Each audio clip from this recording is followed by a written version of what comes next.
If you live in Germany or are planning to move here, you need a bank account.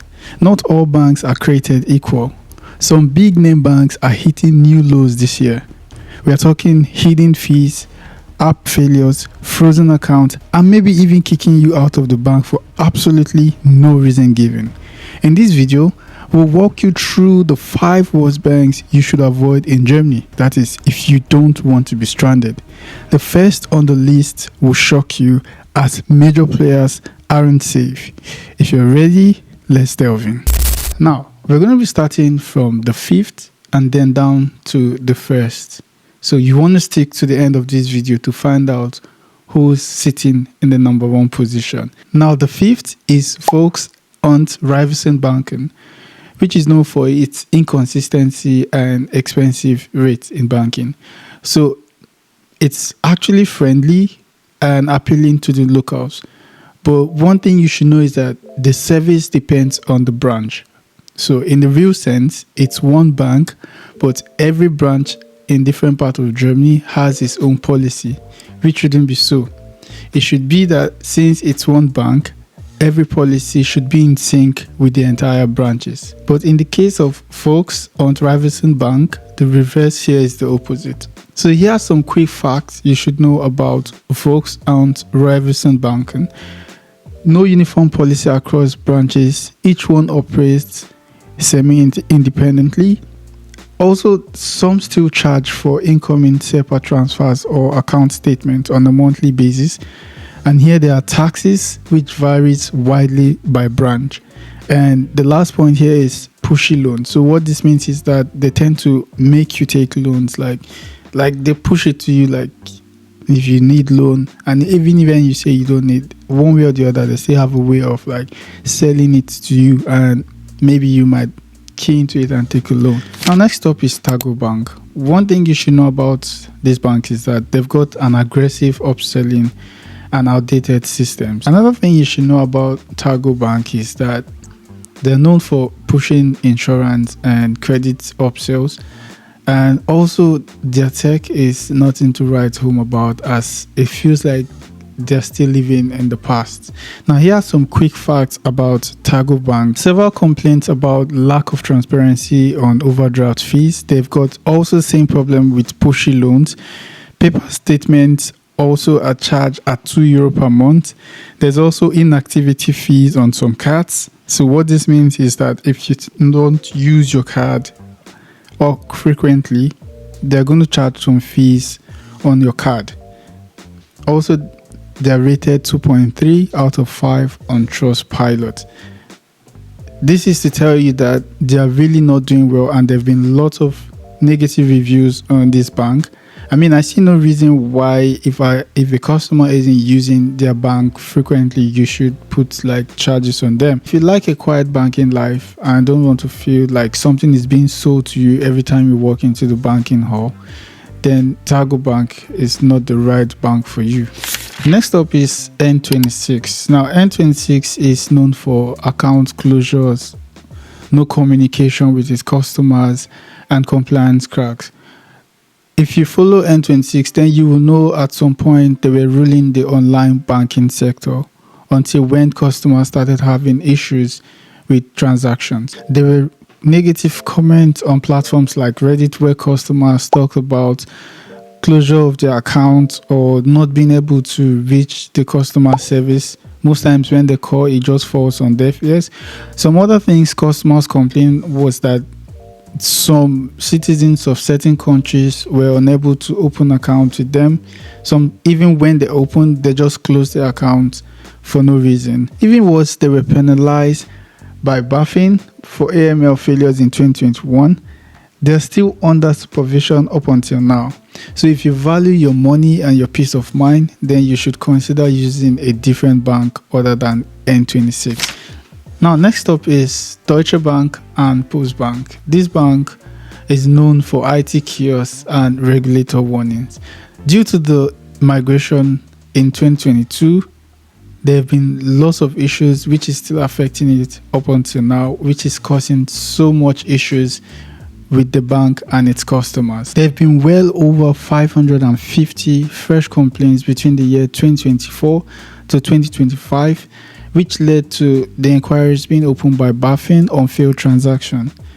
Up until now, people find it difficult in accessing their money. It's even worse if you're an expat or an international student, as the bureaucratic hurdle you're going to face is unending.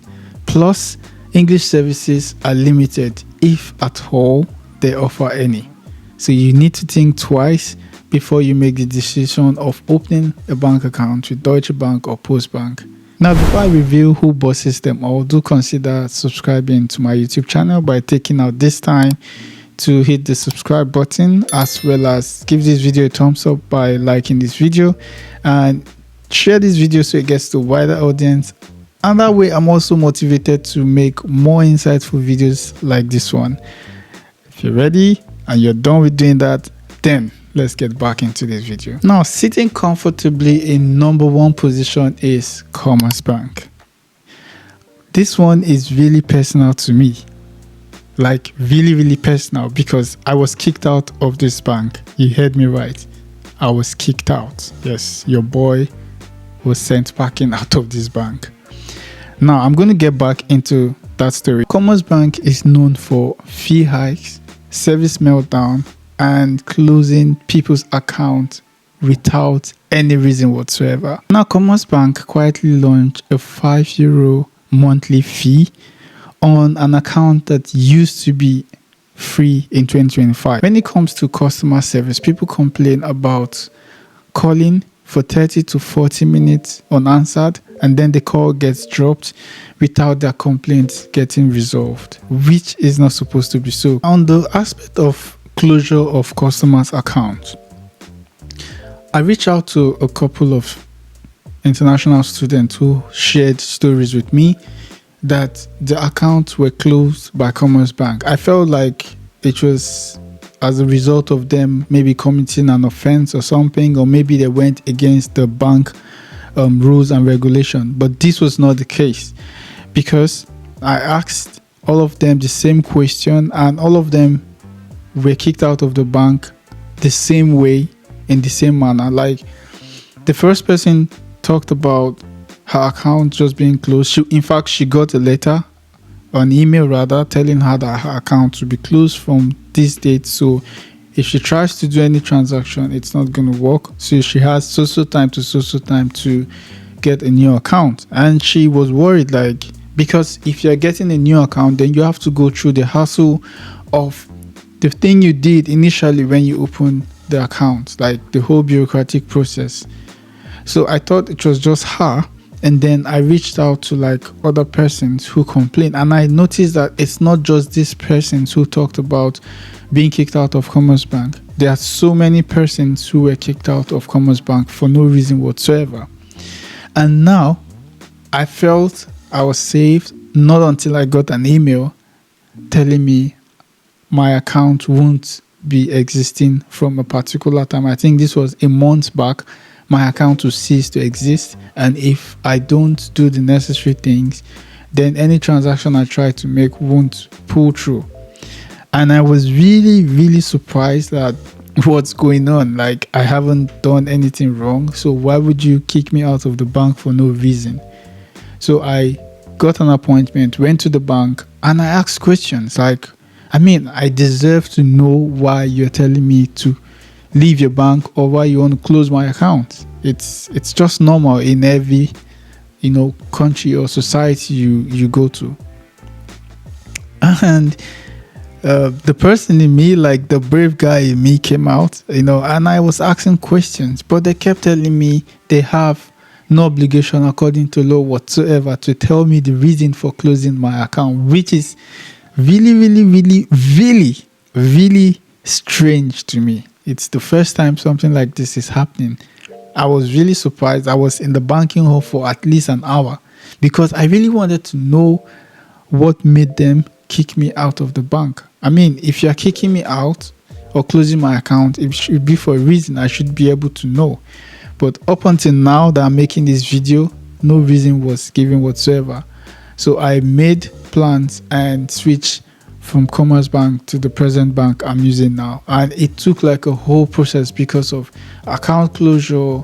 I had to fill so many forms, and if you live in Germany, you know how it is. So if you're not a fan of any of this and you don't want to be stranded, because when you get such emails or letter, it just throws you off balance, because you now have to think of which bank do I open an account with, and then you have to take an appointment, you have to wait, and you have to wait for your card, and all of those long waits. So if you're not a fan of any of these things, then you should avoid Commerzbank, avoid opening an account with Commerzbank, and consider some other bank. Now you're probably asking yourself, which bank should I open an account with here in Germany? And I get the whole confusion if you're in that state, like asking yourself this kind of question.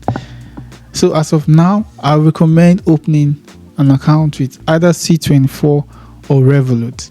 Out of all of the things I've mentioned in this video, these two banks stand out: C24 or Revolut. It just depends on your preference, what you want, but I recommend you opening C24 and Revolut. And I have an account with Revolut, and I've been using them for a long time, and I haven't had any issues whatsoever with Revolut. So that's why I recommend them, because I use it. So if they had any issue, I'll just state it out like I did with other banks in this video. And another thing you should consider when opening an account with either C24 or Revolut is the monthly deposit, which is really important. You should check the rules surrounding the monthly deposit for either of these two banks. And secondly, you should do your personal research as to see what works best for you. Ever had a nightmare banking story with one of these banks I mentioned in this video?